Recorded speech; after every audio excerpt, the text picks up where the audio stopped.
Paixão do nosso Senhor Jesus Cristo, segundo Marcos. Faltavam 2 dias para a Páscoa e a festa dos ázimos. Os sumos sacerdotes e os mestres da lei procuravam um meio de prender Jesus à traição para matá-lo. Eles diziam, durante a festa, para que não haja um tumulto no meio do povo. Jesus estava em Betânia, na casa de Simão, o leproso. Quando estava à mesa, veio uma mulher com um vaso de alabastro, cheio de perfume de nardo puro, muito caro. Ela quebrou o vaso e derramou o perfume sobre a cabeça de Jesus. Alguns que estavam ali ficaram indignados e comentavam: por que esse desperdício de perfume? Ele poderia ser vendido por mais de 300 moedas de prata, que seriam dadas aos pobres. E criticavam asperadamente a mulher. Mas Jesus lhes disse: deixe-a em paz. Por que aborrecê-la? Ela praticou uma boa ação para comigo. Pobre, sempre os terei convosco, e quando quiserdes, podereis fazer o bem. Quanto a mim, não tereis para sempre. Ela fez o que podia, derramou perfume em meu corpo, preparando-o para a sepultura. Em verdade eu vos digo, em qualquer parte que o evangelho for pregado, em todo o mundo será contado o que ela fez, como lembrança do seu gesto. Judas Iscariotes, um dos 12, foi ter com os sumos sacerdotes para entregar-lhe Jesus. Eles ficaram muito contentes quando ouviram isso e prometeram dar-lhe dinheiro. Então Judas começou a procurar uma boa oportunidade para entregar a Jesus. No primeiro dia dos ázimos, quando se imolava o cordeiro pascal, os discípulos disseram a Jesus: onde queres que façamos os preparativos para comeres a Páscoa? Jesus enviou então 2 dos seus discípulos e lhe disse: ide à cidade. Um homem carregando um jarro de água virá ao vosso encontro. Segui-o e dizei ao dono da casa em que ele entrar: o mestre manda dizer, onde está a sala em que vou comer a Páscoa com meus discípulos? Então ele vos mostrará no andar de cima uma grande sala, arrumada com almofadas. Ali farei os preparativos para nós.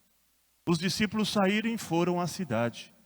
Encontraram tudo como Jesus havia dito e prepararam a Páscoa. Ao cair da tarde, Jesus foi com os 12. Enquanto estavam à mesa comendo, Jesus disse: em verdade eu vos digo, um de vós que come comigo vai me trair. Os discípulos começaram a ficar tristes e perguntaram a Jesus, um após outro: acaso serei eu? Jesus lhes disse: é um dos 12 que serve comigo do mesmo prato. O Filho do Homem segue seu caminho, conforme está escrito sobre ele. Ai, porém, daquele que trair o Filho do Homem, melhor seria que nunca tivesse nascido. Enquanto comiam, Jesus tomou o pão e, tendo pronunciado a bênção, partiu e entregou-lhes, dizendo: tomai, isto é meu corpo. Em seguida, tomou o cálice, deu graças, entregou-lhes e todos beberam dele. E Jesus lhe disse: isto é o meu sangue, o sangue da aliança, que é derramado em favor de muitos. Em verdade vos digo, não bebereis mais do fruto da videira, até o dia em que bebereis o vinho novo do reino de Deus. Depois de terem cantado o hino, foram para o Monte das Oliveiras. Então Jesus disse aos discípulos: todos vós ficareis desorientados, pois está escrito: ferirei o pastor e as ovelhas se dispersarão. Mas depois de ressuscitar, eu vos precederei na Galileia. Pedro, porém, lhe disse: mesmo que todos fiquem desorientados, eu não ficarei. Respondeu-lhe Jesus: em verdade te digo, ainda hoje, esta noite, antes que o galo cante 2 vezes, 3 vezes me negará. Mas Pedro repetiu com veemência: ainda que tenho de morrer contigo, eu não te negarei. E todos diziam o mesmo. Chegando a um lugar chamado Getsêmani, disse Jesus aos discípulos: sentai-vos aqui, enquanto eu vou rezar. Levou consigo Pedro, Tiago e João, e começou a sentir pavor e angústia. Então Jesus lhes disse: minha alma está triste até a morte. Ficai aqui e vigiai. Jesus foi um pouco mais adiante e prostrou-se por terra. Rezava que, se fosse possível, aquela hora se afastasse dele. Dizia: Abba, Pai, tudo te é possível. Afasta de mim este cálice. Contudo, não seja feito o que eu quero, mas sim o que tu queres. Voltando, encontrou os discípulos dormindo. Então disse a Pedro: Simão, tu estás dormindo? Não pudestes vigiar nem 1 hora? Vigiai e orai, para não cairdes em tentação. Pois o espírito está pronto, mas a carne é fraca. Jesus afastou-se de novo e rezou, repetindo as mesmas palavras. Voltou outra vez e o encontrou dormindo, porque seus olhos estavam pesados de sono, e eles não sabiam o que responder. Ao voltar pela 3ª vez, Jesus lhes disse: agora podeis dormir e descansar. Basta, chegou a hora. Eis que o Filho do Homem é entregue nas mãos dos pecadores. Levantai-vos, vamos, aquele que vai me trair já está chegando. E logo, enquanto Jesus ainda falava, chegou Judas, um dos 12, com uma multidão armada de espadas e paus, vinde da parte dos sumos sacerdotes e dos mestres da lei e dos anciãos do povo. O traidor tinha combinado com eles um sinal, dizendo: é aquele a quem eu beijar. Prendei-o e o levai-o com segurança. Judas logo se aproximou de Jesus, dizendo: Mestre, e o beijou. Então lançaram as mãos sobre ele e o prenderam. Mas um dos presentes puxou a espada e feriu o empregado do sumo sacerdote, cortando-lhe a orelha.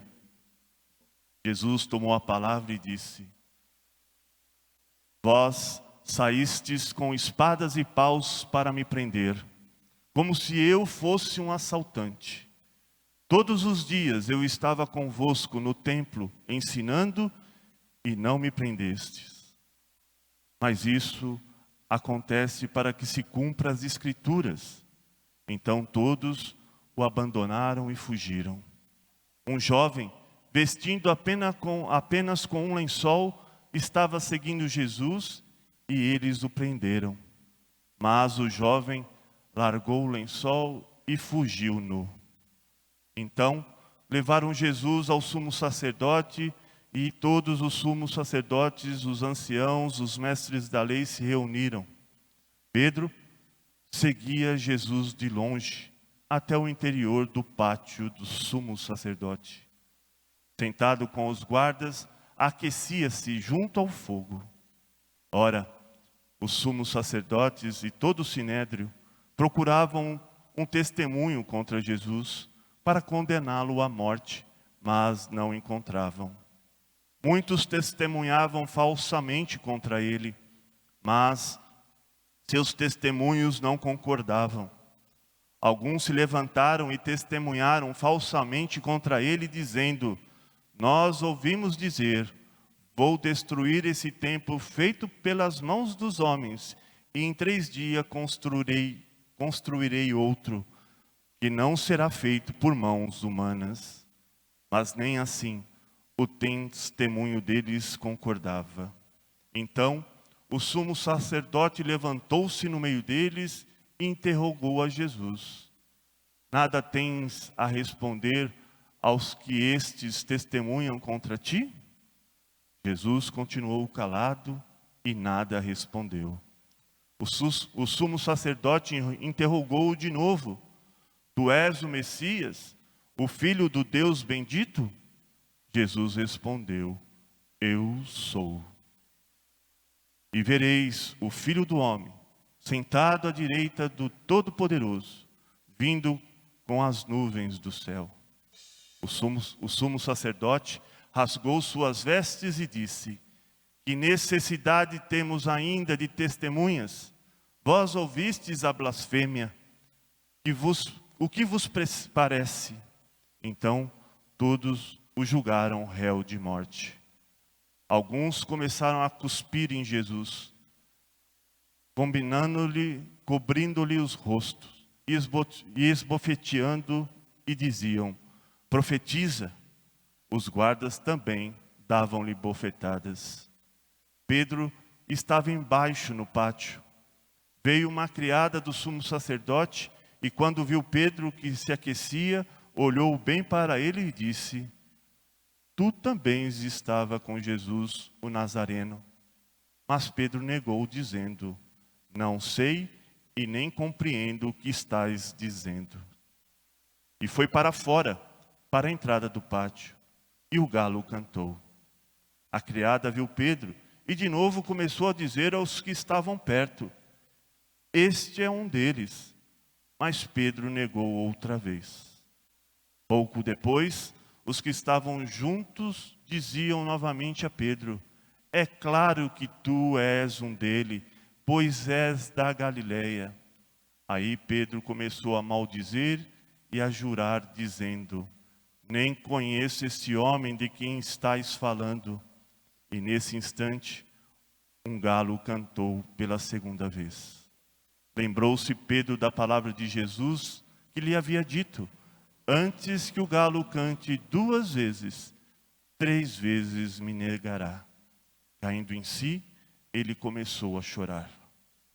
Logo pela manhã, os sumos sacerdotes com os anciãos, os mestres da lei e todo o sinédrio reuniram-se e tomaram uma decisão. Levaram Jesus amarrado e entregaram a Pilatos. E Pilatos o interrogou: tu és o rei dos judeus? Jesus respondeu: tu o dizes.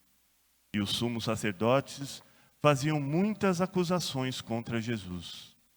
Pilatos o interrogou novamente: nada tenhas a responder? Vede quantas coisas te acusam. Mas Jesus não respondeu mais nada, de modo que Pilatos ficou admirado. Por ocasião da Páscoa, Pilatos soltava o prisioneiro que eles pedissem. Havia então um preso, chamado Barrabás, entre os bandidos, que numa revolta tinha cometido um assassinato. A multidão subiu a Pilatos e começou a pedir que ele fizesse como era costume. Pilatos perguntou: vós quereis que eu solte o rei dos judeus? Ele bem sabia que os sumos sacerdotes haviam entregado Jesus por inveja. Porém, os sumos sacerdotes instigavam a multidão para que Pilatos lhe soltasse Barrabás. Pilatos perguntou de novo: quereis então que eu faça com o rei dos judeus? Mas eles tornaram a gritar: crucifica-o. Pilatos perguntou: mas que mal ele fez? Eles, porém, gritaram com mais força: crucifica-o. Pilatos, querendo satisfazer a multidão, soltou Barrabás e mandou flagelar Jesus e o entregou para ser crucificado. Então, os soldados os levaram para dentro do palácio, isso é, para o pretório, e convocaram toda a tropa. Vestiram Jesus com um manto vermelho, teceram uma coroa de espinho e puseram em sua cabeça. e começaram a saudá-lo. Salve, Rei dos Judeus! Batiam-lhe na cabeça com uma vara, cuspiram nele e dobravam os joelhos, prostravam-se diante dele. Depois de zombarem de Jesus, tiraram-lhe o manto vermelho, vestiram-no de novo com suas próprias roupas e o levaram para fora, a fim de ser crucificado. Os soldados obrigaram um certo Simão de Cirene, pai de Alexandre e de Rufo, que voltava do campo a carregar a cruz. Levaram Jesus para um lugar chamado Gólgota, que quer dizer Calvário. Deram-lhe vinho, misturaram com mirra, mas ele não tomou. Então o crucificaram e repartiram suas roupas, tirando a sorte, para ver com que parte cabia cada um. Eram 9 horas da manhã, quando o crucificaram. E ali estava uma inscrição, com o motivo da sua condenação: o Rei dos Judeus. Com Jesus foram crucificados 2 ladrões, um à direita e outro à esquerda. Os que por ali passavam insultavam, balançando a cabeça e dizendo: Ah, tu que destrói o templo e reconstróis em 3 dias, salve a ti mesmo descendo da cruz. Do mesmo modo, os sumos sacerdotes com os mestres da lei zombavam entre si, dizendo: A outro salvou, a si mesmo não pode salvar? O Messias, o Rei de Israel, que desça agora da cruz, para que vejamos e acreditemos. Os que foram crucificados com ele também o insultavam.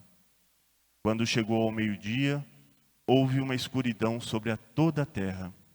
Às 3 horas da tarde, pelas 3 da tarde, Jesus gritou com voz forte: Elohim, Elohim, lama sabachthani, que quer dizer: meu Deus, por que me abandonastes? Alguns dos que estavam ali perto, ouvindo, disseram: Vejam, ele está chamando Elias. Alguém correu, embebedou com uma esponja com vinagre, fixou na ponta de uma vara e deu-lhe de beber, dizendo: Deixa, vamos ver se Elias vem tirá-lo da cruz. Então Jesus deu um forte grito e expirou.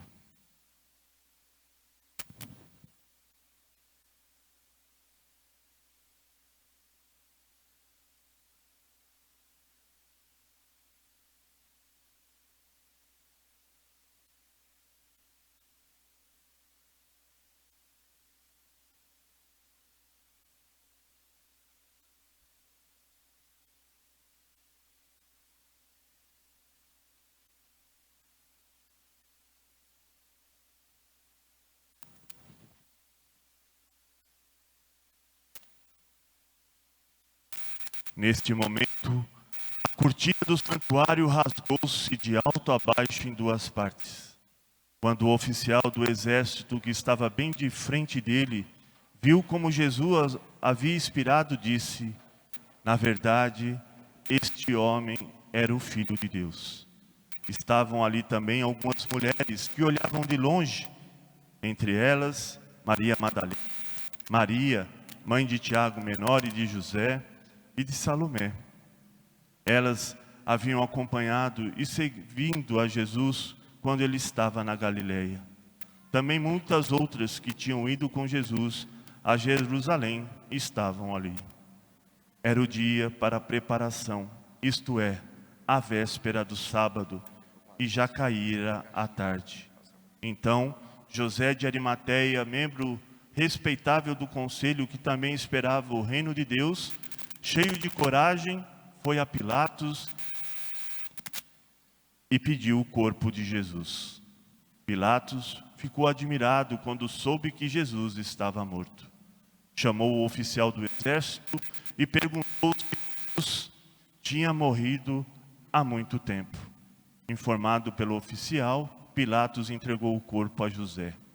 José comprou um lençol de linho, desceu o corpo da cruz e o envolveu no lençol. Depois colocou-o num túmulo escavado na rocha e rolou uma pedra à entrada do sepulcro.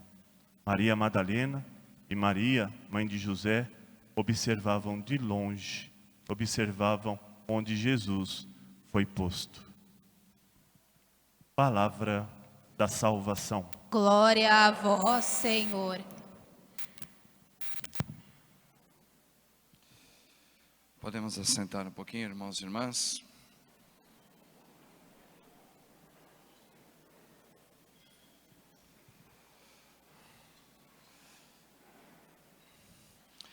Irmãos, hoje nós abrimos a grande semana do nosso Deus, a semana de todos nós cristãos, a Semana Santa. Hoje é o primeiro dia de toda uma semana forte, solene semana, todos os dias. Amanhã, segunda-feira solene da Semana Santa, terça, quarta, e aí entraremos de uma maneira mais forte no grande tríduo, na quinta-feira, da grande celebração eucarística, o seu pré-anúncio da paixão, onde Cristo, Ele eleva a grande proclamação: isto é meu corpo, isto é o meu sangue. E ali o Senhor institui a grande valia do Espírito Santo para todos nós também. Depois da grande paixão, às 15h na sexta, e no sábado santo, aí sim, o sábado inteiro em silêncio, e no fim do dia, nós vamos celebrar a grande missa, fechando a quinta-feira que iniciamos, com grande glória da ressurreição de Cristo. Por isso, uma grande semana, uma semana forte. Mas aqui nos chama a atenção alguns pontos que eu quero compartilhar com vocês. Meus irmãos aqui na Nossa Senhora da Lapa, vocês que nos acompanham também pelas redes sociais. Alguns pontos importantes para a gente trazer para a nossa vida hoje, sobre o significado todinho do que nós estamos fazendo hoje. Onde nós iniciamos com uma grande procissão, grande no sentido do significado dela, grande no significado dela. A procissão de Ramos, onde tem toda uma leitura própria para ela, que iniciamos lá fora, na frente do salão, na parte externa do templo. Por que daquela leitura? Por que daquela procissão? Porque é um momento onde Cristo Jesus, Ele entra em Jerusalém, a grande cidade, para morrer. E ali existe todo um preparativo para que isso aconteça. Jesus, por exemplo, o que tem a ver no Evangelho, o jumentinho, que Jesus pede para que os seus discípulos vá buscar um jumento amarradinho que ainda não foi usado. Aqui tem uma explicação muito profética do Antigo Testamento. Primeiro, ali é para se realizar o que foi dito pelo grande profeta Zacarias, no capítulo 9, versículo 9, que diz assim: alegra, ó Sião, a igreja, porque o rei entra, virá montado num jumentinho, filho de jumenta, e ele virá humilde, para proclamar o reinado, o grande reinado, o reino de Deus com humildade. Primeiro motivo foi esse.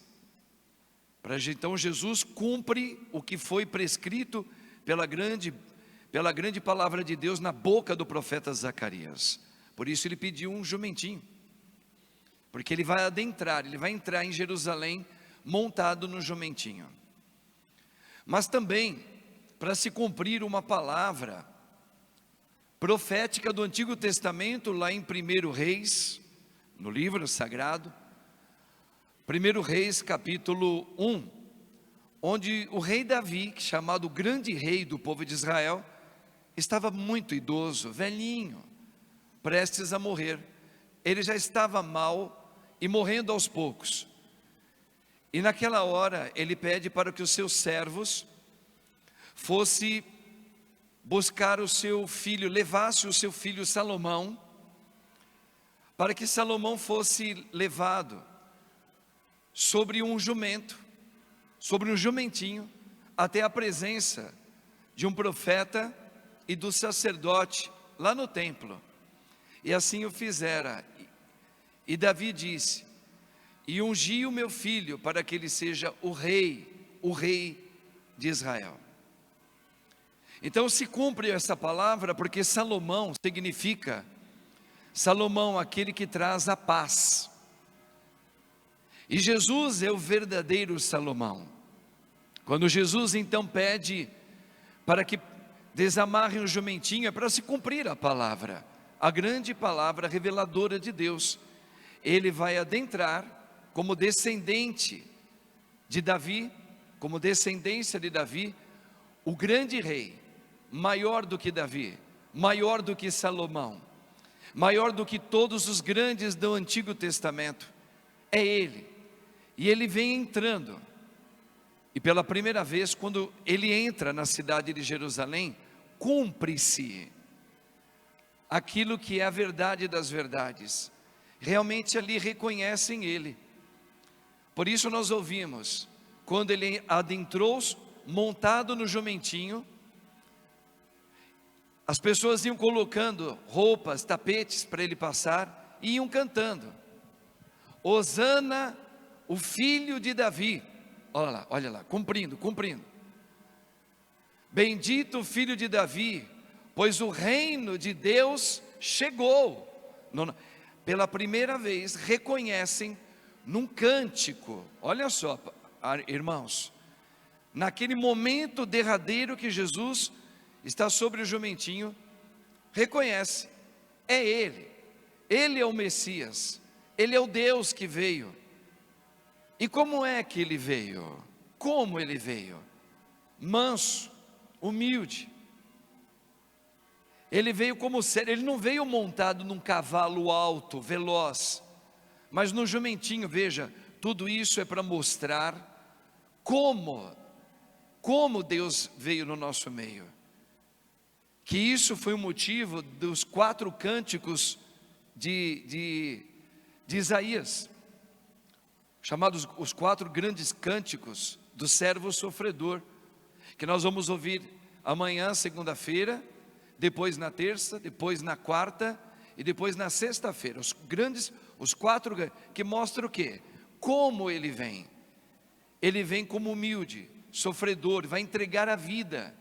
É assim que o rei chegará. Não como imaginavam que ele ia chegar. Que naquela época o cavalo era um animal veloz que mostrava aquele que tem poder, o poder do mundo social, político, econômico. Não. Então pela primeira vez vão glorificar Hosana, o filho de Davi. Pronto, reconhece, é ele, é Jesus. Mas foi só aquele instantezinho. Só aquele instantezinho que ele entrou. Foi o único momento de convicção. Chegou o nosso Deus, a grande promessa. Veja que ele entra na grande cidade, e ali todo o povo que o seguia foi cantando essa verdade. Lindo, lindo. Por isso que nós entramos hoje com as palmas nas mãos, falando também, nós seguimos este Deus, que vem humilde, que vem para morrer, que entrega a vida dele, para que depois o Pai o ressuscite. E esse Deus trouxe essa vida para mim, e eu também quero, e sei, e tenho consciência, que ao seguir ele, por isso a gente entrou cantando, seguindo ele, para dizer, eu também aceito passar pelas crises, as perdas, os choros nessa vida, morrer se preciso for, para que também com ele eu ressuscite. Então essa primeira parte todinha, ela tem todo esse significado litúrgico forte. Por isso, meu irmão, minha irmã, a grande liturgia é essa, e nós não a celebramos por um acaso, somente para cumprir um rito, não. Essa é a liturgia das liturgias. Por isso que a igreja, o povo, o novo povo de Israel, os católicos, são convidados a restabelecer uma promessa do batismo. É este Deus que eu recebi a vida, e é nele que eu vou seguir, é com ele que eu também vou me esvaziar.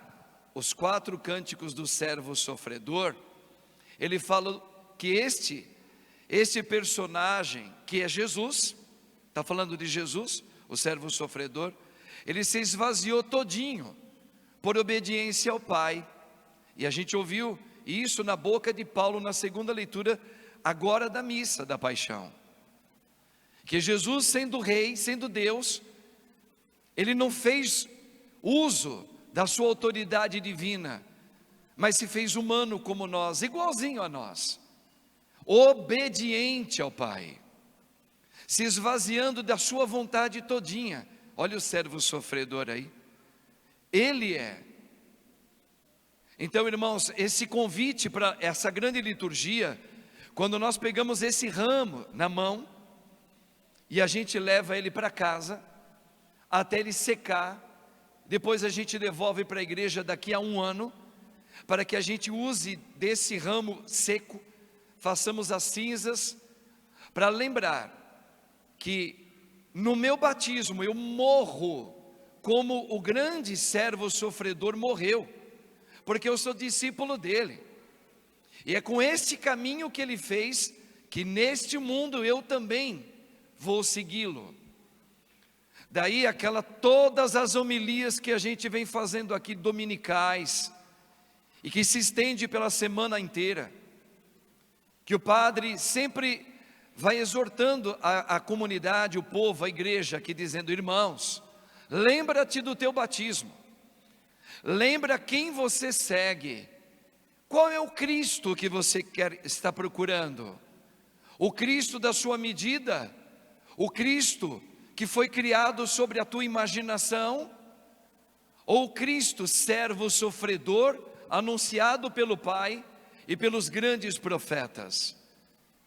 Então não se iluda, meu irmão, minha irmã, quando lhe vem a crise, a perda, quando lhe vem também as perseguições onde você vive, lembra-te que quando você estiver passando por um crivo de uma enfermidade grave, do inesperado de um falecimento, de uma crise econômica, ou uma crise matrimonial, uma crise com os filhos que o Senhor vos confiou, ou netos, netas, ou uma mudança, porque não era assim que você imaginava, mas agora entrou um novo momento, e que não foi do teu agrado. Lembra-te desse caminho que a gente está fazendo agora.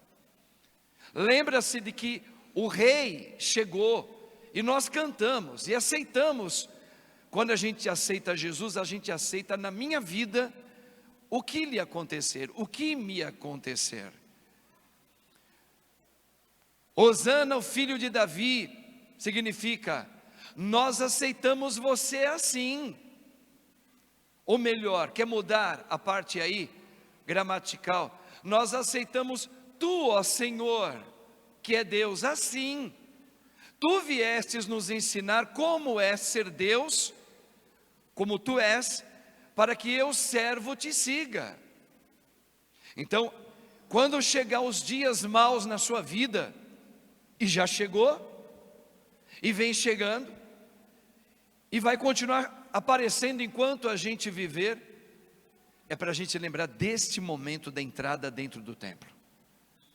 Nós somos seguidores de um Cristo, um Deus, que morreu, que foi crucificado. Crucificado. Então, esse primeiro aspecto todinho que a gente celebrou na procissão, que só tem esse horário, na parte da tarde não tem procissão, nós já vamos entrar na liturgia como entramos aqui dentro. É para nos lembrar: filho, filha, não te esqueças do teu batismo, a quem você serve. Tu queres ainda caminhar atrás de Jesus? Pois Deus te deu o livre-arbítrio. Ou tu queres caminhar segundo os teus próprios propósitos, criando um Deus inexistente na sua imaginação. Um Deus que quando você pede, Ele precisa responder. Não, esse Deus não. É este aqui que nós entramos. Servo sofredor. Não esqueça. Vou repetir. Amanhã, segunda-feira, a primeira leitura será Isaías 42, o primeiro cântico. Terça-feira, o segundo cântico do servo sofredor, Isaías 49. Quarta-feira, tudo mostrando, se você tiver a curiosidade de ler, leia como é que Deus vem. Quarta-feira, Isaías 50, o servo sofredor. E na sexta,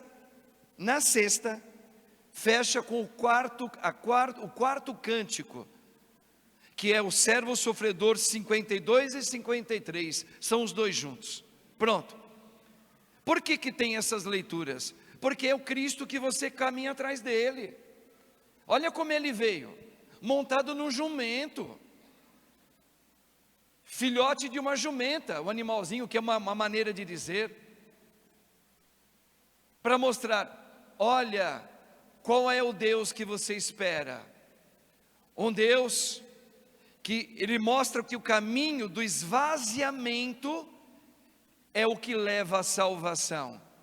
E a segunda leitura de hoje, na missa da paixão, Paulo fala, ele se despojou de toda a sua divindade, se fazendo homem, como nós, e nos salva mostrando que o caminho é o esvaziamento, e o esvaziamento de cruz. Por isso eu repito e termino a primeira parte. Tudo que lhe está acontecendo, tudo, lembra-te de que você recebeu o batismo, que primeiro eu morro para mim, daí vem as provações sobre a sua casa, sobre você, para que depois eu sofrendo, com isso tudo eu vou aprendendo a não fazer a minha vontade. Daí vem, não faça Deus na sua medida, não construa um ídolo com o nome de Jesus, mas esvaziando da sua vontade, o reino de Deus reina, como foi o cântico que nós entramos. O reino de Deus chegou na minha vida. Quando? Quando no caminho atrás de Cristo eu fui me esvaziando, com lágrimas, com sorriso, com lágrimas, com perdas, com perseguições, mas eu fui me esvaziando de tal maneira, até que o reino, o espírito dele, os sentimentos dele, agora reina em mim. Já não sou eu, mas é o próprio Senhor, é Ele, aquele que é, agora Ele fala em mim, o que eu sinto é o que Ele sente. Pronto, a salvação chegou. Foi assim que Deus veio para salvar o mundo. Não tem outro caminho, é este. É ilusão imaginar outro percurso, que não seja entrar pela Jerusalém para morrer para você. Agora, a continuidade disso, se você adentrou esse primeiro dia da semana solene, só por entrar para cumprir um rito, eu vou dizer algo agora que a própria palavra de hoje escreveu como retrato, que são 3 modos de seguir Jesus. Está no Evangelho, está aí direitinho, o padre vai lembrar você. O diácono proclamou o grande Evangelho de Marcos, não é o maior é da sexta-feira. E ali o Senhor nos coloca o significado de você ter entrado nessa procissão, e agora participando da grande missa da paixão. Essa é a missa da paixão. Celebração da sexta é uma celebração da palavra, para fazer memória, mais uma vez, de tudo aquilo, de uma maneira maior ainda, de tudo aquilo que Cristo sofreu, por mim e por você. Mas ao entrar nesta procissão com esta missa, olha o risco que a gente corre.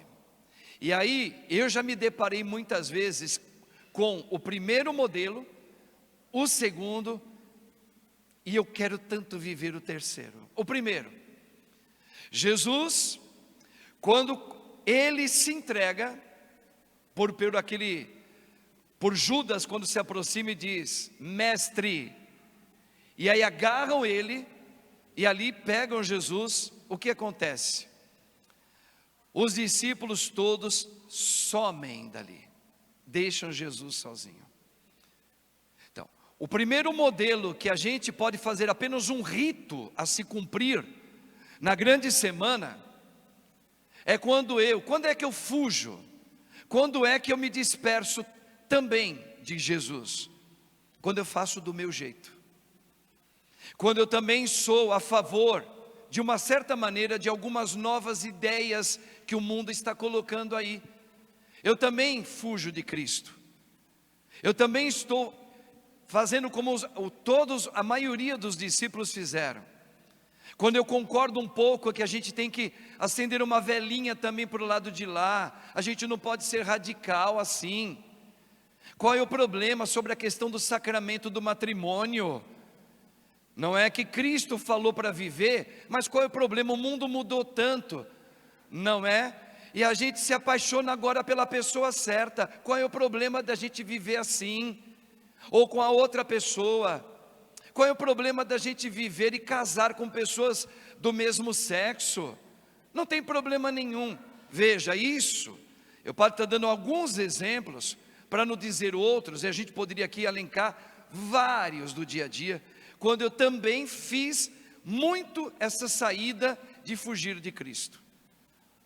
É quando eu começo a não aceitar aquilo que Ele deixou para a sua igreja, pela tradição dos apóstolos. Quem deixou? Jesus. Nem tudo eu aceito. Eu não aceito, por exemplo, uma juventude católica, mas é até compreensível, porque a maioria hoje quase não está indo tanto na missa, quase não reza tanto como antigamente, lá para trás, muitos jovens rezavam. Então é claro que no namoro deles, eles jamais vão aceitar viver castidade. Imagina, no namoro, sem ter um momento genital, que ridículo.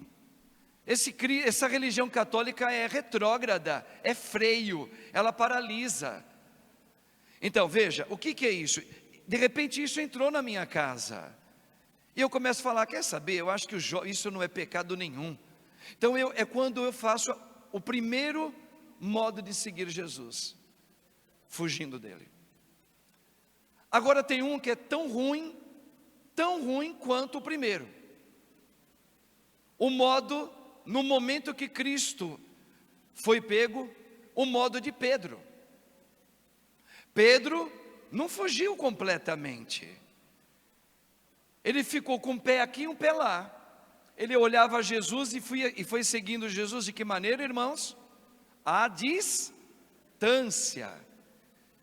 Então isso tem um discernimento, uma exegese que vale a pena a gente falar. Qual é o significado de Pedro acompanhar Jesus à distância?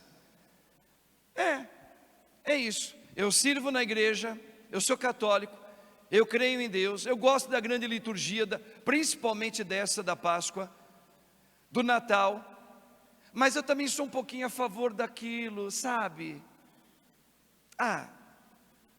Qual é o problema? Uma brincadeirinha assim de vez em quando. Não, mas olha, eu estou seguindo Jesus sempre. Mas eu não falo com certas pessoas dentro da igreja, porque eu não gosto. Simplesmente eu não gosto. Então, o que é isso? São modos de seguir Jesus como Pedro, à distância, é mais ou menos. E vocês lembram o que significa o mais ou menos na palavra? O que Deus fala dos que agem mais ou menos? O morno, chamado morno, não é? Essa atitude de Pedro. Eu sigo Jesus, mas não perdoo o outro. Eu sigo Jesus, mas não deixo de ver pornografia, não. Eu sigo Jesus, mas de vez em quando a masturbação faz parte da minha vida. Porque eu justifico, porque eu sou sozinha, sou sozinho. Aí eu sigo Jesus, mas eu não sou muito a favor desse negócio de ouvir a palavra do que a igreja fala, não. Mas eu sigo Jesus, sou católico. Vou na missa no domingo. Deus vomita. Não foi assim que a palavra falou? Ou quente ou frio, mornozinho, andando à distância, escondidinho que nem Pedro, eu vomito. Essa é a exegese. Não é outra. E não é invenção minha não, viu, irmãos? Aí vem a terceira. É essa que a gente tem que buscar. A mulher, porque Jesus já tinha ressuscitado Lázaro, lembra do fato do Lázaro, amigo? Tinha ressuscitado. E Jesus estava lá, ele parou, porque fica pertinho, fica atrás. Jerusalém está ali. É só subir depois uma montanha, em Moriá. E a casa de Maria e Lázaro ficava atrás. E Jesus foi ali para dar uma descansadinha, porque ele já ia subir definitivamente para morrer. E ali, nos primórdios, no momento antes dele ser condenado, uma mulher que não se diz o nome, não disse o nome aqui, ela vem com um vaso de perfume, de um perfume muito caro, e ela quebra aquele vaso para perfumar, para ungir o corpo do Senhor. E ele disse, quando Judas ainda vai reclamar, que aquela mulher estava derramando um perfume muito caro. É muito caro. A gente pode reverter isso em dinheiro para ajudar aqui nós. Não é? E Jesus dá uma resposta. Pobres sempre tereis, mas a vida do seu Senhor nem sempre poderás ter dependendo de você. E esse é o momento derradeiro. Ela está colocando aquilo que é mais caro na vida dela. Ela está derramando aquilo que é mais importante na vida dela sobre a minha vida. É isso, o caminho terceiro que eu rezo todos os dias, que o Espírito de Cristo, por intercessão da Rainha Mãe, me dê a graça de um dia, com o meu esforço, com o meu jejum, com a minha penitência, sei lá, que eu tenha esta atitude ao seguir Jesus, de me derramar o meu tudo, derramar minha afetividade como homem, que ela é muito importante para cada um de nós. Os homens que estão aqui sabem, as mulheres que estão aqui sabem. Você tem coragem de derramar toda a sua afetividade, sexualidade, genitalidade na vida com o Senhor? Eu entrego para Ele. Eu vou entregar minha vontade de ter genitalmente alguém na minha vida, mas eu entrego para o meu Senhor. Nele, eu ponho nele, não a minha. Lembra do esvaziamento? Lembra do esvaziamento, irmãos? Então, essa mulher, ao quebrar o vaso, ela quebra, é uma quebra de você. E você vai colocar tudo aquilo que lhe é caro. O que lhe é caro? O teu tempo é caro para você. Tanto é que fazem slogan, tempo é dinheiro. Não é assim que falam aí?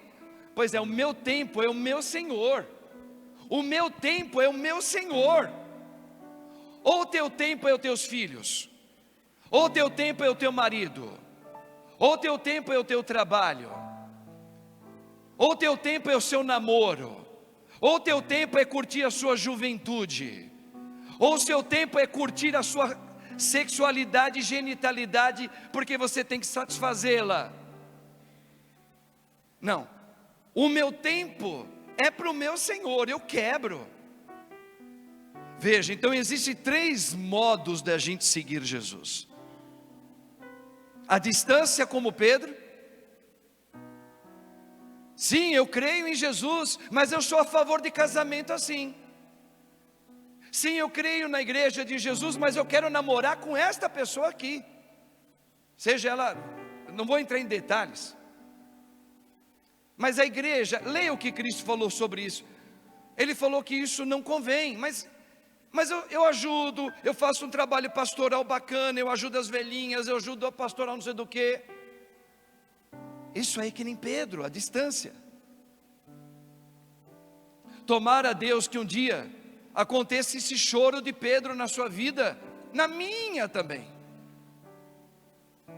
Quando Jesus falar, tu vais me trair, tu me trai assim. Quando você fala que você me segue, mas você é a favor disso também. Você acha que a igreja devia se modernizar para que o teu desejo fosse suprido. Você está me traindo. A palavra galo cantar significa você está me traindo. Então, irmãos, não dá para a gente brincar de liturgia, de faz de conta de ser católico, não dá, faz de conta de ser padre católico. Ou você é um padre de Cristo Jesus católico, ou você é um padre que nem Pedro, que só se veste de padre para ser padre aqui, mas fora do presbitério, você é um meninão, bonitão, sedutorzão, quer sair com a mulherada, ou com o homem, seja lá com o que for. Não! Ou agarrado no dinheiro, não!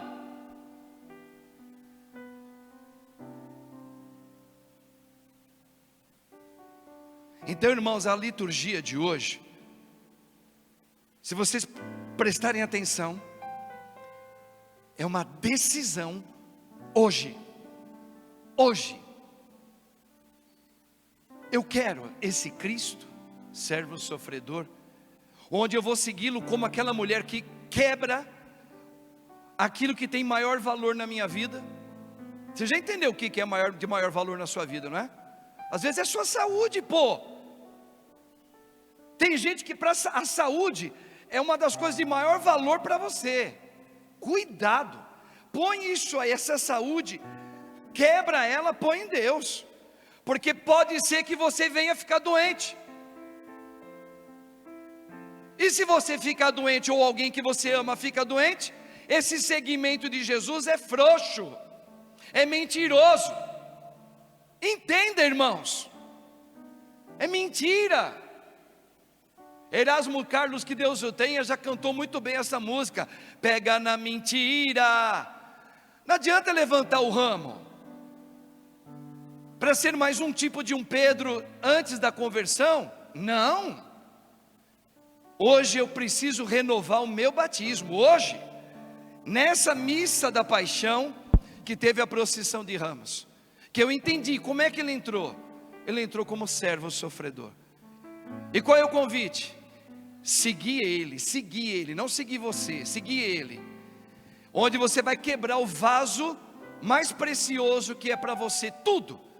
Sua mãe é o que é mais precioso, que vale muito. Pois é, você vai precisar, ao seguir Jesus, aprender a quebrar esse vaso com a tua mãe. Não é quebrar a amizade com a tua mãe, vai honrar sua mãe, que é mandamento. Mas ela não pode ser a coisa mais preciosa. E se ela é, nesse mundo, você tem coragem de entregar para aquele que é o mais precioso do que tudo?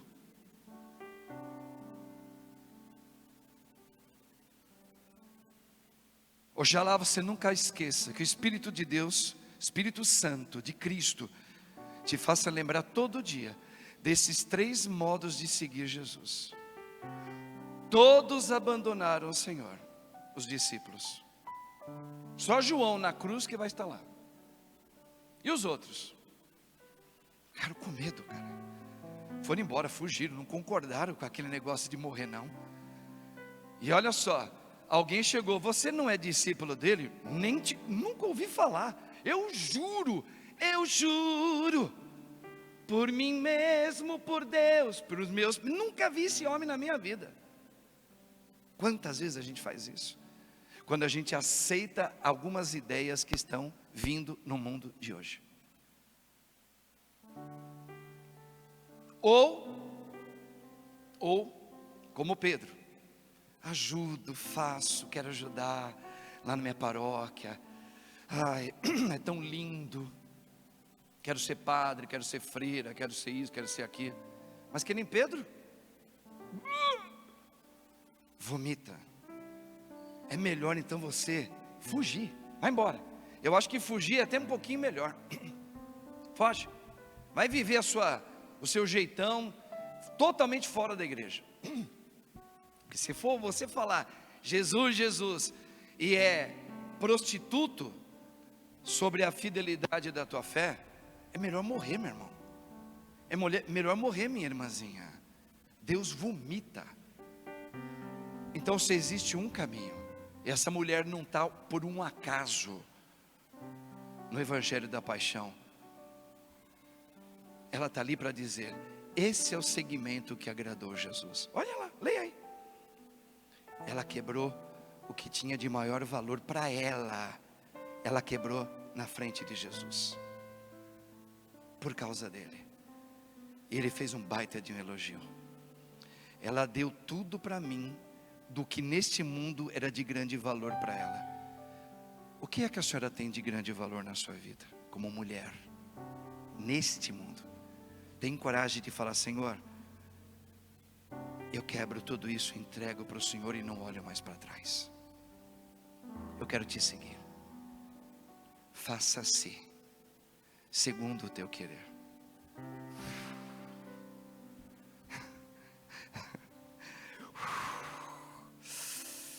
Ai, Deus, dai-me forças. Pode mexer com a saúde da gente, que às vezes é o tesouro que a gente tem, né, de preciosidade. Tem aqueles slogans da vida: quem tem saúde tem tudo. Não, quem tem saúde é bom demais, mas não é tudo. Quebra, ploc, põe em cima dele. Meus filhos, meu tesouro. Tem coragem de pegar o teu tesouro, o que é caro para você, e ó, Jesus, placa, está aqui, ó. Eu quero te seguir, Jesus. A mãe de Augustinho, Mônica, para vocês que são mães aqui, ó. Essa mulher pegou o vaso dela, que era o marido, que o marido dava dor de cabeça para ela, viu? Ela foi pedir a Deus pela conversão do marido. E o filho Augustinho, que era um pilantra, sem vergonha, antes da conversão. Rapaz novo, bonitão, tinha covinha e tudo, cabeludo.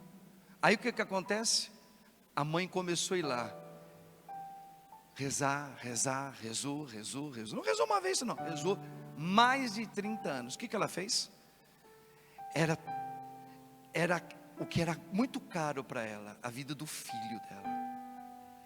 Eu vejo amigas minhas aqui que choram pelo filho que faleceu, e a gente tem que ter calma, misericórdia, mas precisa anunciar isso para ela e para todas as outras mães, porque existem tantas mães que sofrem aí com os filhos, que não faleceram, continuam mortos e trazendo tanto sofrimento para casa.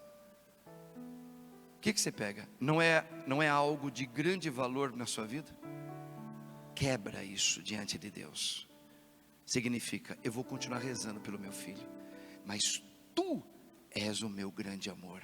Eu ponho ele no teu coração. Está aqui, Senhor, ó, essa preocupação todinha que eu tenho como mãe, sobre esse caso do meu filho, da minha filha, da minha neta, do meu esposo, da minha saúde, daquele que me persegue no trabalho, na igreja, seja onde for. Vocês entenderam a missa de hoje? Peça, meu irmão, minha irmã, peça sem medo, como diz lá em Lucas 18, Jesus diz: peça a todo momento, reze a todo momento. Para quê? Para que esse Espírito Santo lhe dê esse reino de Deus, a ponto de você se esvaziar, quebra, placa, entrega tudo. Mas um dia você vai entregar tudo, e quando você entregar tudo, o Senhor te ressuscitará com Ele também. Entregar não é abandonar, entregar é simplesmente: eu confio em Ti, Senhor, por causa de Ti, eu pego o que mais me é caro, e eu derramo em Ti. Tem coragem? Tem coragem? Não precisa responder para o padre, é para você refletir ao término desta Santa Missa. Na hora que você receber Jesus Eucarístico, Ele vai falar isso forte dentro de você. Queres ir embora também? Queres ficar à distância como Pedro? Vai continuar assim, com esse catolicisminho aí, morno que me dá ânsia de vômito. Me dá ânsia de vômito. Ver padres e leigos envelhecendo, morninhos que nem Pedro.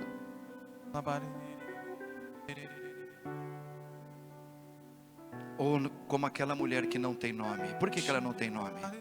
Que Jesus espera que seja você a quebrar o que você tem de maior valor. Quebra para Ele, na frente dele. Está aqui, Senhor. Está aqui. Plac, plac, plac, plac, plac. Essa mulher, ela entregou algo de maior valor na vida dela. É que nem aquela mulher que só tinha uma moedinha. É uma figura desta mulher aqui. Aquela mulher que só tinha uma moeda, e que Jesus olhou ela colocar ela no fundo do cofre, e os meninos falaram: mas ela colocou só não sei quantas dracma, né? Como é que chama isso aí? Colocou lá uma moeda só. E Jesus disse: era tudo que ela tinha. Era tudo que ela tinha. Ela entregou para Deus. E você? Pensa. E a gente termina a homilia com essa reflexão. Para mim, em primeiro lugar, que sou um padre. Jesus, tenha misericórdia de mim.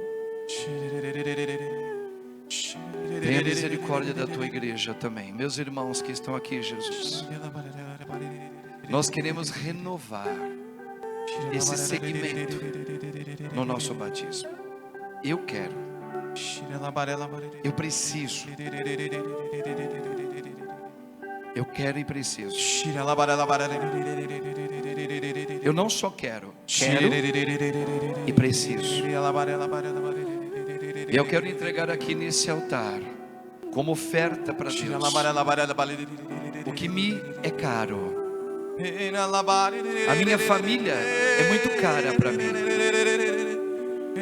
mas eu vou colocar aqui, com tudo aquilo que dentro da psicologia de cada um daquela casa é tão difícil de mudar. Eu quero colocar aqui, Senhor, a minha saúde física, o matrimônio de muitos,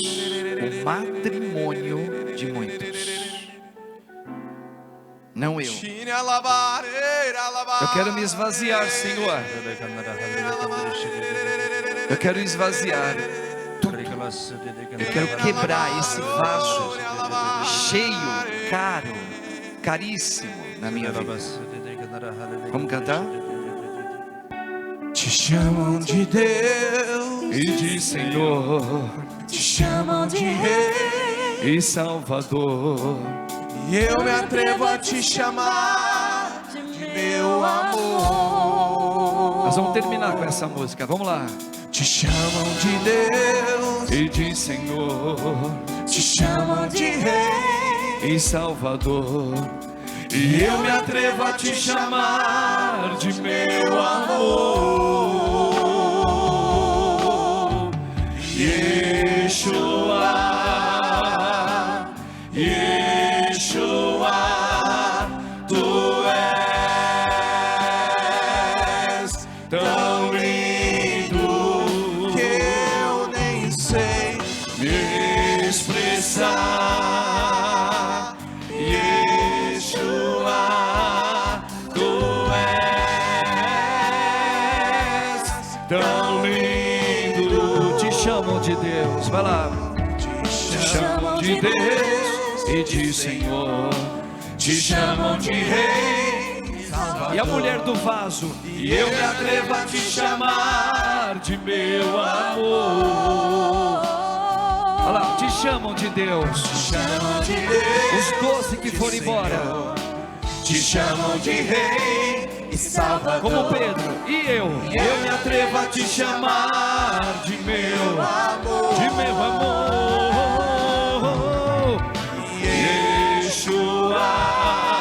Cura-me, Senhor. Vem com teu Espírito Santo. Tu és tão lindo, ó Deus, tão lindo que eu nem sei me expressar. Eu quero te seguir, Filho de Deus. Dai-me forças. Tu és tão lindo, lindo é, Senhor. Quem se esvazia Lindo, lindo, lindo és. Glória, glória eu te dou. Ele tem um nome. Jesus, Jesus, o meu tudo. Jesus. Tu és caro para mim, Senhor. Vai. Lindo, lindo, lindo és. Glória. Glória, glória eu te dou. O nome dele. Jesus, Jesus. Lindo, lindo és. Vai lá. Repete, vai lá. lindo, lindo, lindo és. Glória, glória eu te dou. Jesus, Senhor, reconstrói a minha vida. Vai lá. Me leva, Senhor. Vai. me leva pra sala do trono, mostra tua beleza, quero ver tua face. Me leva à sala do trono, mostra tua beleza, quero ver tua face. Me leva. Levantando o braço, irmão. Vai lá. Me leva à sala do trono, Mostra, Senhor. mostra tua beleza, quero ver tua face. Para terminar. Lindo és. Lindo, lindo, lindo és. Glória, glória eu te O dou. nome dele. Cura-me, Senhor. Lindo, lindo, lindo és. Glória, glória eu te dou.